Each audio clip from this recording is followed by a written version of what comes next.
আসসালামু আলাইকুম। আমি আছি শেখ ভাই। আপনারা দেখছেন টেক চ্যানেল। আজকে আপনাদের জন্য নিয়ে আসলাম আরো একটা আনবক্সিং ভিডিও। আমার পিছে যেটা দেখতে পাচ্ছেন এটা একটা আরজিবি লাইট।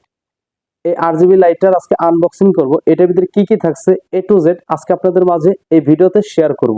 অনেকে আছেন আপনারা আরজিবি লাইট ব্যবহার করতে চান। আপনি বাজারে এরকম আরজিবি লাইট এভেলেবেল পেয়ে যাবেন। ওখান থেকে আপনি কিনে আপনার যে বাসা বাড়িতে আপনি চাইলে ইউজ করতে পারবেন এবং কি আপনি স্টুডিওর ভিতরে আপনি ইউজ করতে পারবেন। তো চলুন ভিডিওটা শুরু করা যাক। যারা আমাদের এই চ্যানেলের নতুন দর্শক আছেন তারা আমাদের এই চ্যানেলটাকে সাবস্ক্রাইব করুন। পাশের বেল আইকনটাকে নোটিফিকেশন অন করে দিন। যারা সাবস্ক্রাইব করেছেন তাদেরকে অসংখ্য ধন্যবাদ। আজকে আপনাদেরকে দেখাবো আরজিবি যে লাইটটা সেটার আনবক্সিং। তা এটা আমি বাজার থেকে কিনেছি, লোকাল বাজার থেকে। এটা ফরিদপুর থেকে কিনেছি মাত্র 500 টাকা। এটার যে ভেরিয়েন্টটা, এটার মডেলটা আমি এখন বলতে পারছি না আপনাদেরকে, কারণ এটার মডেলটা আমি খুঁজে পাচ্ছিলাম না। তো যাক, আমি